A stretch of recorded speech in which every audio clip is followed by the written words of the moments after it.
Welcome back to the channel once again. If this is your first time here, make sure you guys are hitting the subscribe button to stay up to date.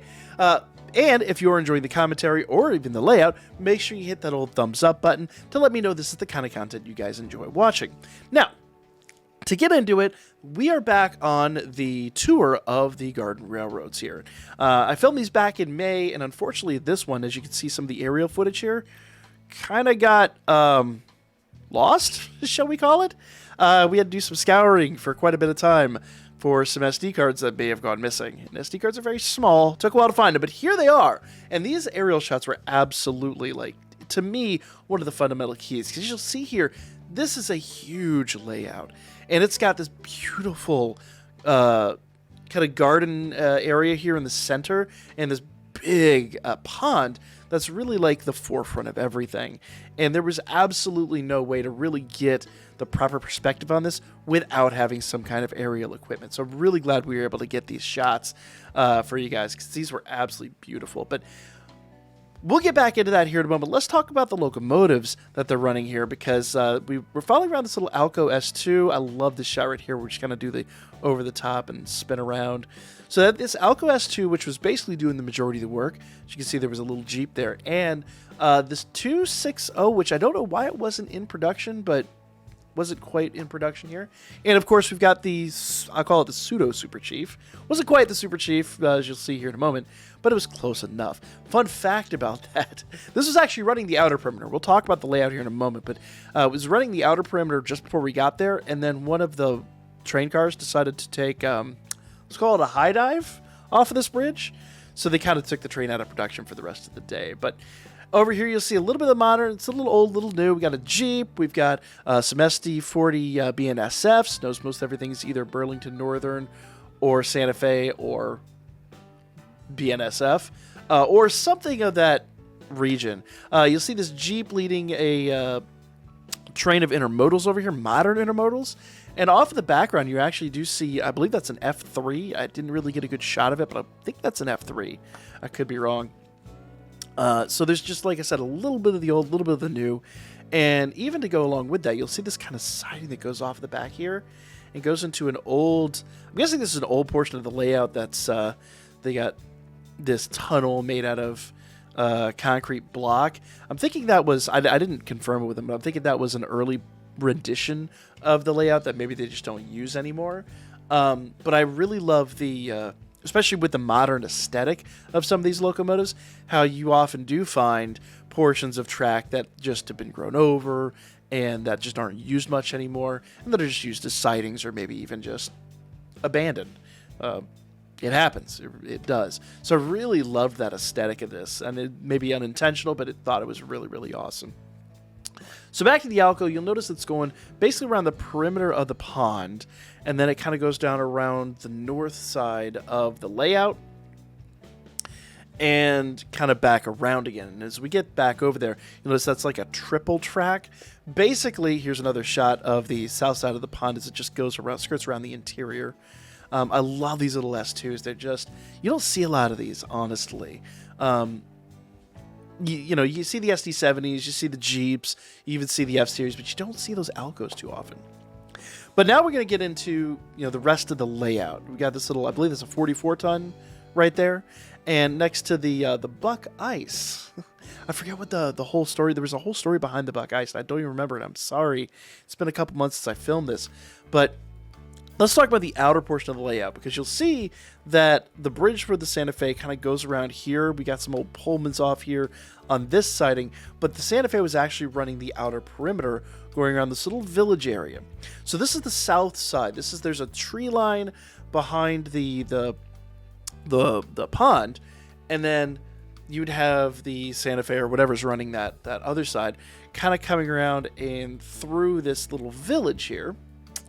And this is where we start to see some of the layout portion of this really take hold. So one of the things, like I said at the beginning of this, is I love how this was a garden first and a layout second. It's a little bit different than the other layouts we've seen today, in that most of the time it was, okay, I want to do a train layout, well, we'll build a garden around it. Even my folks were kind of like halfway between that as well, as we'll cover in the next video.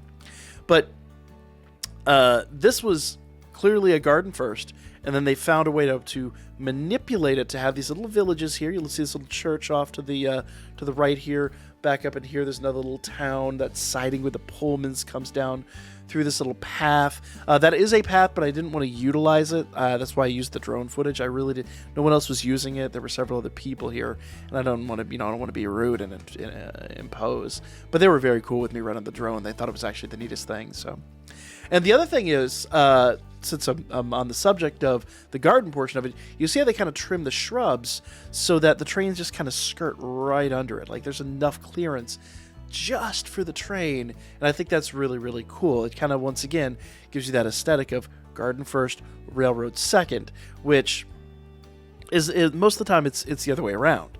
So I thought this was really cool. And then they kind of fit these service shops and stuff in here, kind of where there's maybe an opening where otherwise you just have mulch.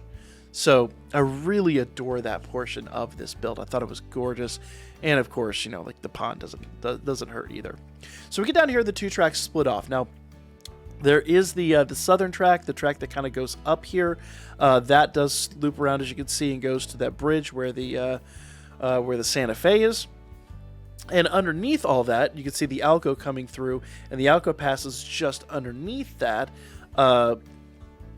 going back into the southern loop. So you can see where the trains could run either a complete outer circuit or either one of the two inner circuits, or they could really do all of the above simultaneously. It's a really well planned out track. It's not an operations track, but garden railroads rarely, if ever, are. This is one of those that they could come out here, sit on this little bench, have the trains running, and as you can see, there's all the chairs out there. I mean, that's one of the things I love about this, is the owners of the property, while they were entertaining people, they were just sitting out here, barbecuing and having some lemonade and just watching the trains go. And I mean, to me, that's just the coolest part about this, to have, just this, for lack of a better way to put it, forum where you can go and just, watch the toils of your effort, just enjoy it, just naturally enjoy it. So you got these. I even missed that little gazebo there. I just happened to notice that in the drone footage. You don't really get to see that otherwise. Just another benefit of this drone footage. So I love this bridge here. The way the moss and stuff had been growing in this bridge. I know it's not necessarily probably deliberate, but it looks very realistic, because oftentimes on those types of girder bridges, you do get a lot of rust, you do get a lot of overgrowth, vines and things like that. And once again, I want to emphasize, this was a massive pond.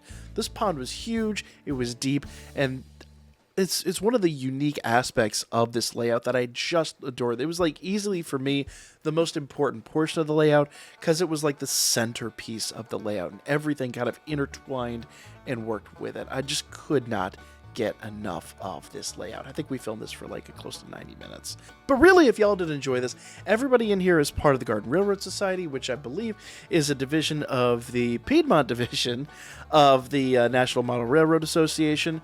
Very, very, very cool people. So if you guys don't mind, once again, give them a thumbs up in the comments down below. We're going to be sharing these videos out with everyone who made these layouts. Absolutely gorgeous. I want to thank everyone for giving us the opportunity to come out here, film this, share their garden railroads with us. It was very, very cool. I had such an absolute blast. And for letting us fly our crazy little quadcopter around to take these wonderful little aerial shots, which I really thought brought the video together and gave you a perspective of their layout that you wouldn't otherwise have. So once again, thank you to them. Thank you to y'all for watching. And make sure you always remember, growing old may be inevitable, growing up may be optional, but playing trains, that is mandatory.